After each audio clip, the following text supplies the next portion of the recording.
Hello soil lovers, Regen here again. Day 2 of my Sydney trip, and I am just about to go and find the Scouts Hall down the road here to hang out with Hamish Mackay and Charlie Arnott, talking about biodynamics and the introduction to it all. And so while I feel like I know a lot about biodynamics, I think it's going to be really interesting to get this kind of teaser version of it and get some of the basics and the fundamentals. So really excited to hang out in this room and just seeing the number of people that are already starting to arrive and getting the room. It's really opening up to not just farmers but the consumers really being interested in knowing how their food's grown and what questions to go in and ask shops and greengrocers and butchers and so forth. So that's been really interesting from the event that I attended last night and the event today. Those type of questions that are coming up in regards to where's my food coming from, how is it grown, and knowing the technical terms of it at all as well. So the power is really in the people at the moment and the consumers to dictate what food and quality is going to the supermarket chains and through the food processing kind of logistics system. So power to you as the buyers and eaters of this food. Let's jump into the room and hear some of the topics. And that they have to maintain these spiritual practices so that when white man asked for them, then they would be there to share. If we actually keep pulling things apart, this massive machine I've got in Switzerland, if we pull it all apart, we'll actually understand it, we'll know it. Yeah. And we're getting to a very interesting point where we're measuring more and more, and there's more and more questions coming up because things aren't happening logically, so to speak. So this is a bit of a cocktail, and I support this because my whole thinking is we've got to come up with a strategy that can cover the whole of Australia. And with the shortage of cow horns, we're trying to use less of the horn manure and support it with the compost preparations. Yeah, so that's the reason we do it. So we stir it until you can see the bottom of the bucket. Yeah, and then we reverse it. And you do that for an hour. And so one of my things is set it up so it's comfortable. Yeah, so you're standing, if you've got mosquitoes, and you've got something so the mosquitoes, because you're doing it in the afternoon after 3 o'clock. Yeah, and you can get the family involved, whoever, and it becomes a really nice thing. And as Charlie often says, you don't have the radio blaring and all that sort of stuff. Well, I have to confess, I've got Vivaldi's 4 Seasons on my phone, and that's roughly an hour. So I stand and listen to Vivaldi's 4 Seasons as I'm stirring. But some people meditate, whatever. But try and keep you focused on what you're trying to achieve in your space. Yeah, all the critters, the beings, the people who are going to eat the food, whatever. So if you all like to just have a go, then I'll just show you. You get a dustpan brush and you can get some twigs off a tree, yeah? And I'll just walk out here because you'll see the sun. Don't disturb those golfers, Hamish, with you.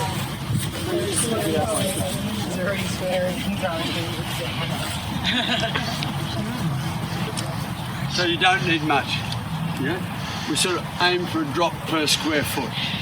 So what I suggest is everyone have a stir, and what I usually say is if you've got a wet hand, you can take a sample. Yeah? But the thing is, I really want you to be confident. Sometimes things look easy, and when you come to do them, it doesn't go. So Hamish, I missed, how much did you put into that? About 20 litres. Yeah. So that will do at least 2. Maybe 3 lots of this. Yeah. So for an average garden, that's a city garden. That's plenty. So as I say, if you like to have a stir, get a wet hand, take a sample, but take it home to use it. Lots of this sort of. You can put it in a glass jar with a loose lid if you can't do it sort of straight away. So Hamish, what is the significance of that? What is the significance of the spin? Has it got something to do with the toroidal geometry, the flow of the water? Yeah, There's a geometrical aspect here, isn't it? it's more than that. The plants. We can do that. 2 days. There's not enough time in 2 hours. The plants come from the far end of the cosmos. Yeah. If you go to the far end of the cosmos, you end up at a plane. From a plane to a point is always a spiral. Sure. Yeah. All life forms So that come from toroidal structure. Yeah. So all life forms, umbilical cord with children, Yeah, it's almost all comes down a spiral. Cow horns. So we're mirroring that relationship to help the planetary cosmic influences come down into this. So world. almost increasing like the funneling aspect of the things that come out of the atmosphere into that structure. Yeah. And there's a guy called Milidoni who did some research, and using this preparation, go for it. You need a wet hand to pick that bag up. He said that without stirring it, he's still got some effect, but not nearly the effect of stirring. Yeah, and he said the main effect was on the taste. He said when he used this without stirring and used it stirred, the taste of the tomatoes he was researching was significantly different. Yeah, so we're bringing down these cosmic forces. That's our ultimate measurement, isn't it? Sorry? That's the end result. That's our ultimate measurement. Yeah. So, So what is it that's in that water and in with the preparation at the moment? That's got physically drawing in at the moment. Like what is drawing in at the moment? Because my understanding is obviously the plants have their ability to draw in, but this is a bucket of water with stuff in it. So well, water is the carrier of life. yeah. Oh, I didn't put that in. That physical, etheric, astral ego, I am. The carbon is the carrier of the physical. Yeah. Oxygen is the carrier of the etheric.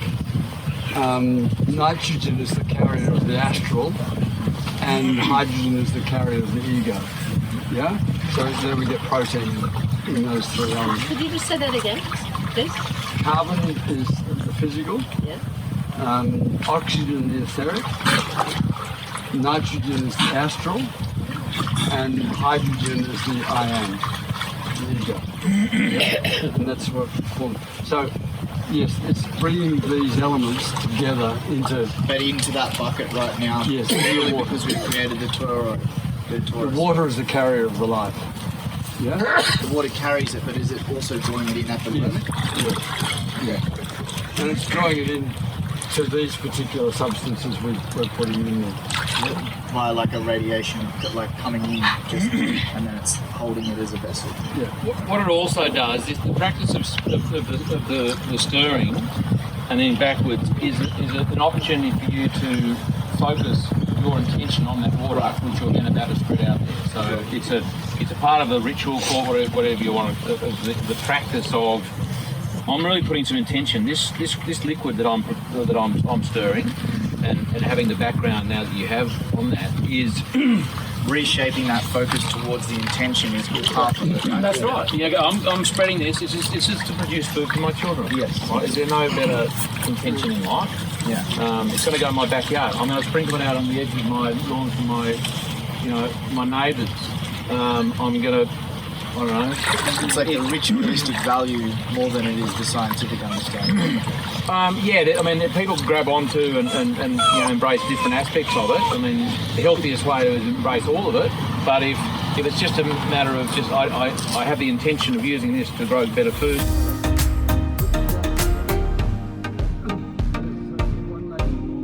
All right, soul lovers, that concludes my trip to Sydney. I'm now back in the apartment here in Melbourne, and it was really interesting to have some time to just reflect and uncompress some of the things that I've discovered over the weekend. And I just wanted to share that, it's really now a great time to go out in the community and attend these events. Seeing the demand of people in suburbia and city. We were hanging out in Manly and seeing how many people were coming to the event to be consciously aware of where their food is coming from. And kudos to the Fairlight Butcher, who is stocking biodynamic meat produce from Charlie Arnott's farm. And it made me really think that, the corner store that used to stock things for the community would respond to the demand. So if someone came in and said, "Do you sell a hammer?" and then someone else came in and said, do you sell a hammer? The shop owner would go and stock hammers. And so it really is up to the consumers, us, people who are buying this produce, to go into the shops and plant a seed of the type of quality food you want in there. And that's where that demand and supply comes from when it comes to marketing, and also shop owners seeing the signals of delivering a product for their community. So I encourage everyone to go out into their local community and start asking deeper questions about where the food's coming from. Does the butcher know the farmer? Is it biodynamic? Is it organic? Is it grass-fed or pasture-fed, or is it just grass-finished? Like, educate yourself to what all these different terms mean. And not just about meat, it's about produce, it's about food. Really support people who have got shops around the biodynamic space. This weekend was probably the first time where I had a lot of pennies drop when it came to the biodynamic movement, and really understanding. Spending yesterday with Hamish really made me, and this was like a really skim of the surface intro course, and I'm now really interested in going to the 2-day workshop. But treating our internal organs like a muscle was a massive, like, mind-blowing penny drop moment for me. We focus so much about training our outer body, our limbs, to become stronger, but then we feed our body and we make our organs process food that has been over-processed and easy to digest, and no wonder why our internal systems is getting weaker and weaker. And so bringing back high-quality, nutrient-dense food back into our body is a challenge for our body. It's like we have to retrain our muscle internally to learn and how to process this food. So I'm really excited about going deeper into this biodynamic world, and really encourage anyone to come along for the ride. So that's it from me for this weekend trip. If you've enjoyed this video, which I hope you have, please like the video, subscribe to our YouTube channel, because that really gives us feedback to what you're after and helps the algorithm share our video around. So smash the like button, subscribe, hit the bell, and that will make us know that you're enjoying this content. And I'm really happy to be the bridge between some of the content that I go to. Obviously, it's too hard for me to share everything that I learn, but if there's just one little bite-sized gold nugget that I can share each time I go to these events, I'm just going to love continually making these videos. So support the channel, subscribe, hit the like button, I enjoy creating this content for you. So until next time, keep digging deeper into your soils. I'm Regen for Farming Secrets.